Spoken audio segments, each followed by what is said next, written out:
Present indefinite tense. Hello guys and dear students, आज की video में मैं आपको सिखाने वाला हूँ पहला टेंस जिसका नाम है प्रेजेंट इंडेफिनिट टेंस। तो चलिए वीडियो शुरू करते हैं। इस टेंस को सीखने के लिए सबसे पहले हमें इसको पहचानना आना चाहिए। इसके बाद अगर हम इन वाक्यों को पहचान लेते हैं, इस टेंस के वाक्य को पहचान लेते हैं, तो हमें इसका रूल भी साथ साथ याद होना चाहिए। अगर हमें इसे पहचानना आता है और साथ में हमें इसके रूल याद हैं तो हम प्रेजेंट इंडेफिनिट के वाक्यों को अच्छे से बना सकते हैं। तो सबसे पहले हम इसकी पहचान समझते हैं। जिन वाक्यों की मुख्य क्रिया के अंत में ता है, ती है, ते हैं, ताहूँ, तीहूँ आदि शब्द आते हैं उन्हें प्रेजेंट इंडेफिनिट टेंस कहते हैं। तो जब भी हम कोई भी वाक्य बना रहे हैं और कोई भी वाक्य हमारे सामने है तो उसमें हमें सबसे पहले देखना है कि उसके वाक्य के अंत में, वाक्य के लास्ट में ता है, ती है, ते हैं, ताहूँ, तीहूँ आदि वर्ड तो नहीं है। अगर इस तरह से कोई वर्ड आ रहा है तो हमें ध्यान रखना है कि वो सेंटेंस हमारा प्रेजेंट इंडेफिनिट टेंस में आया है। जैसे वह स्कूल जाता है, मैं तुम्हें जानता हूँ, रमा खाना पकाती है, वे खेलते हैं। इन सभी वाक्यों में वाक्य के अंत में सभी में ता है, ताहूँ, तीहूँ, ते हैं आदि शब्द आए हैं, इसीलिए ये सेंटेंस हमारे प्रेजेंट इंडेफिनिट टेंस के हैं। चलिए अब इसके रूल भी समझ लेते हैं। फर्स्ट रूल है हमारा सेंटेंस अफर्मेटिव सेंटेंस। चलिए इसके रूल समझ लेते हैं। ही, सी, इट नेम और सिंगुलर सब्जेक्ट के साथ वर्ब की फर्स्ट फॉर्म में ऐसे एस लगाते हैं, फिर ऑब्जेक्ट लगाते हैं। तो जब भी हमारा सब्जेक्ट ही, सी, इट या फिर कोई नाम या इनके अलावा कोई सिंगुलर सब्जेक्ट है, ही, सी, इट या किसी का नाम या इनके अलावा कोई सिंगुलर सब्जेक्ट है, तो वर्ब की फर्स्ट फॉर्म में हमें एस या ई एस लगा देना है। इसके बाद फिर हमें ऑब्जेक्ट लगा देना है। अब देखिए वाक्य में सब्जेक्ट क्या होता है, वर्ब क्या होता है और ऑब्जेक्ट क्या होता है।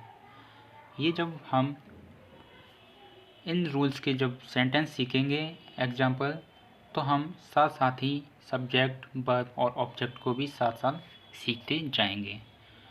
तो अगर आपको वाक्य में ये नहीं पता है कि सब्जेक्ट क्या होता है, वर्ब क्या होता है, ऑब्जेक्ट क्या है, तब भी कोई दिक्कत नहीं है। हम सेंटेंस के साथ ही साथ ये भी सीखते जाएंगे कि सब्जेक्ट क्या होता है, वर्ब क्या होता है और ऑब्जेक्ट क्या होता है।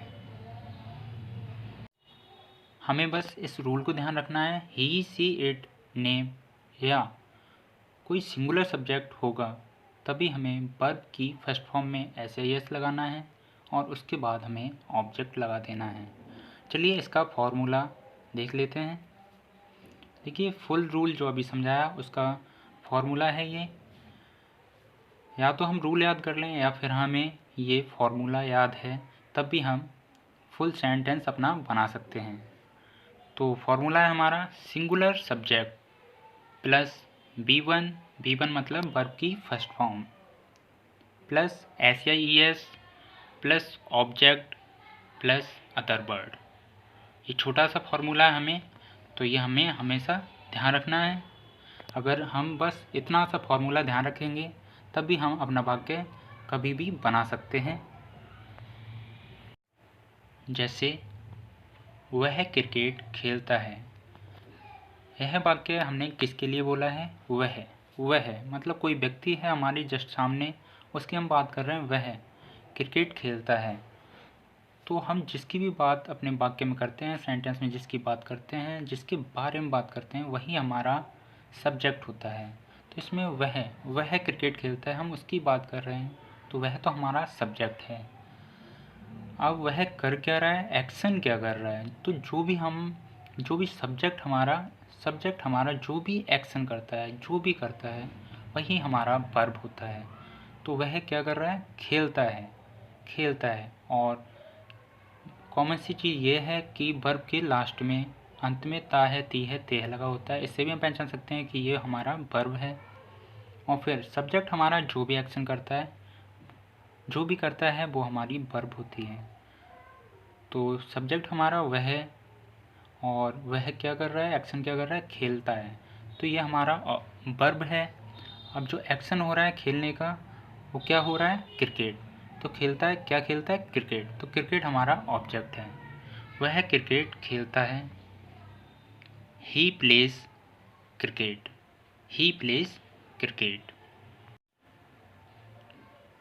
राघव खाना खाता है, राघव ईट्स फूड।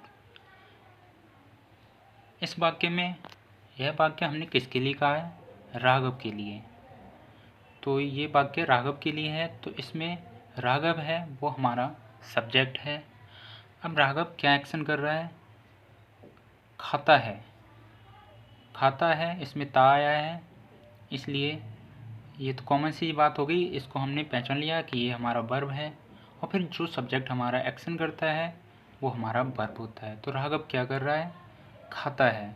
तो खाता है ये हमारा वर्ब हो गया। अब खाता है, क्या खाता है, खाता है खाना। तो खाना हमारा ऑब्जेक्ट हो गया।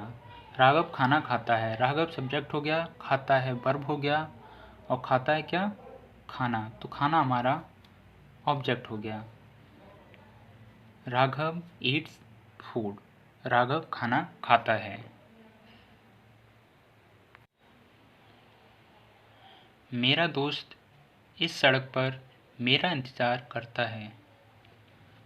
इस वाक्य में हमने जो वाक्य कहा है वो किसके लिए कहा है, मेरा दोस्त। मैं अपने दोस्त की बात कर रहा हूँ, मेरा दोस्त। तो ये वाक्य मेरे दोस्त के लिए है, इसलिए मेरा दोस्त सब्जेक्ट है। अब मेरा दोस्त एक्शन क्या कर रहा है, क्या करता है, इंतज़ार करता है। तो इंतज़ार करना वर्ब है। अब इंतज़ार करना वर्ब है, तो इंतज़ार किसका कर रहा है, मेरा कर रहा है। तो मैं ही इसमें ऑब्जेक्ट हूँ। तो मैं हूँ वो ऑब्जेक्ट हूँ, क्योंकि इंतज़ार जो कर रहा है, इंतज़ार किसका कर रहा है, मेरा कर रहा है। तो मैं यहाँ ऑब्जेक्ट हूँ। इसके बाद चलिए सेंटेंस बनाते हैं अपना। My friends waits me on this road, my friend waits me on this road. तो देखिए इसमें माई फ्रेंड हमारा सब्जेक्ट हो गया, वेट्स कर रहा है, इंतज़ार कर रहा है, एक्शन कर रहा है। तो ये हमारा वर्ब हो गया। अब एक्शन किसका किया जा रहा है, मेरा। तो मी ऑब्जेक्ट हो गया। इसके बाद on this road, on this road है वो हमारा अदर वर्ड हो गया।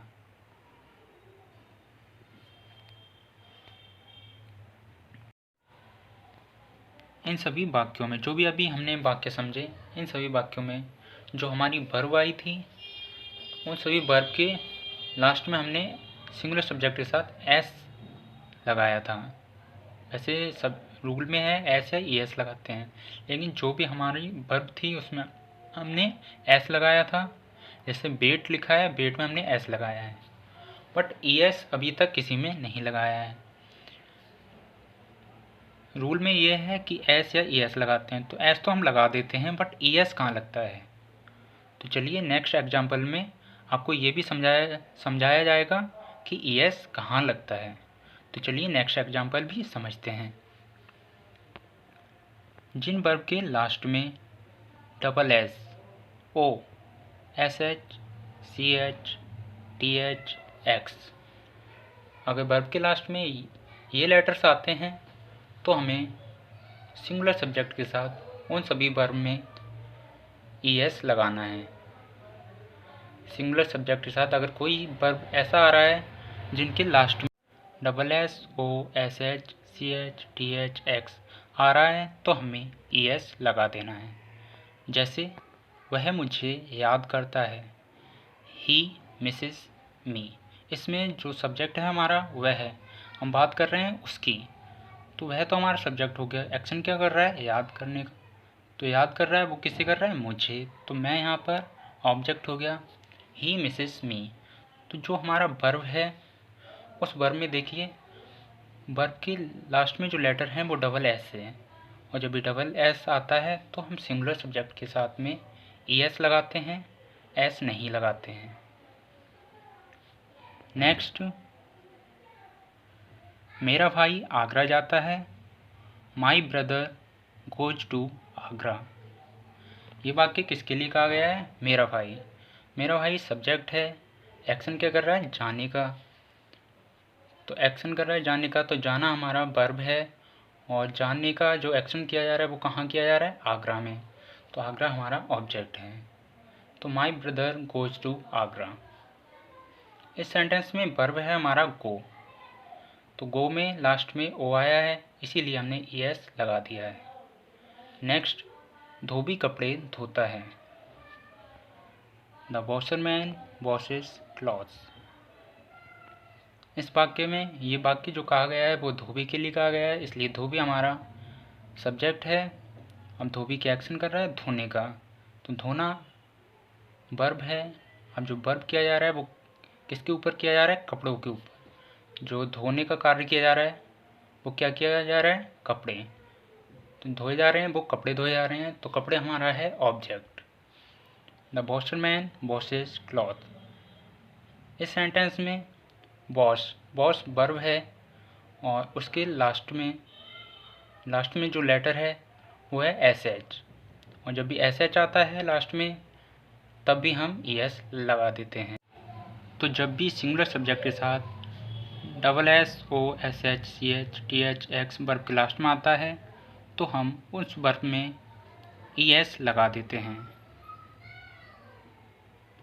Next, rule number 2, I, we, you, they और प्लूरल सब्जेक्ट के साथ वर्ब की फर्स्ट फॉर्म में S या ES नहीं लगाते हैं, फिर ऑब्जेक्ट लगाते हैं।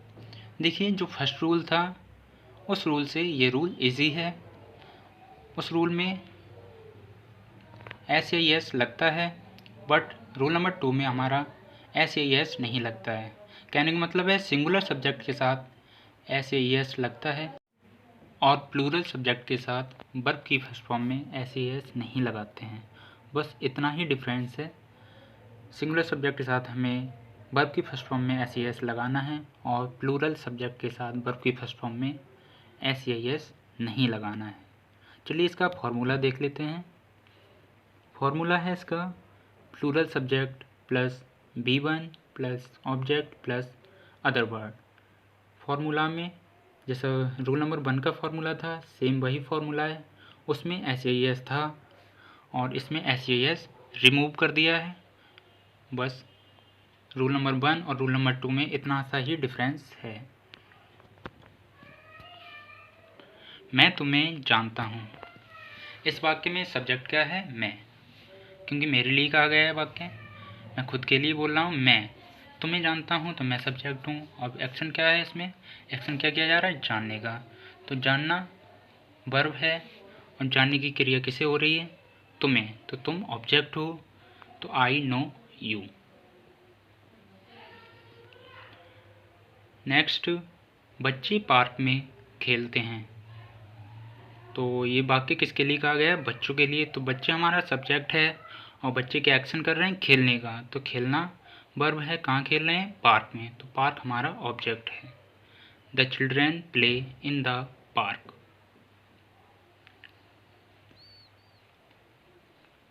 नेक्स्ट, नेगेटिव सेंटेंस, नकारात्मक वाक्य। चलिए इसके रूल भी समझ लेते हैं। सिंगुलर सब्जेक्ट के साथ डज नॉट और प्लूरल सब्जेक्ट के साथ डू नॉट लगाते हैं, फिर वर्ब की फर्स्ट फॉर्म लगाकर ऑब्जेक्ट लगाते हैं। इस रूल में हमें बस इतना ध्यान रखना है, सिंगुलर सब्जेक्ट जब भी आएगा तो हमें डज नॉट लगा देना है, और यदि प्लूरल सब्जेक्ट आएगा तो हमें डू नॉट लगा देना है। सिंगुलर सब्जेक्ट के साथ डज नॉट और प्लूरल सब्जेक्ट के साथ डू नॉट लगा देना है। इसके बाद वर्ब की फर्स्ट फॉर्म लगाकर ऑब्जेक्ट लगा देना है। चलिए इसका फॉर्मूला देखते हैं। इसका फॉर्मूला है सब्जेक्ट प्लस डू या does plus not plus B1 plus object plus other word.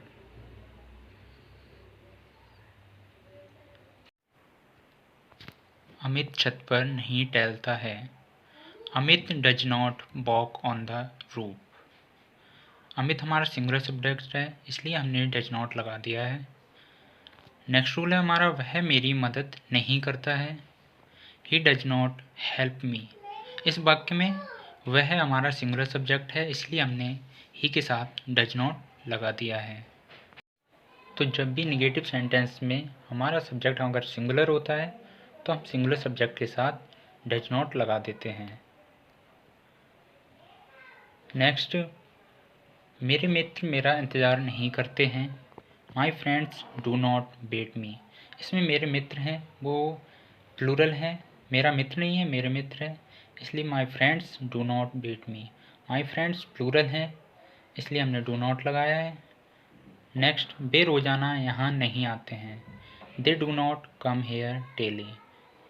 इस वाक्य में दे प्लूरल सब्जेक्ट है, इसलिए हमने डू नॉट लगाया है। They do not come here daily. वे रोज़ाना यहाँ नहीं आते हैं।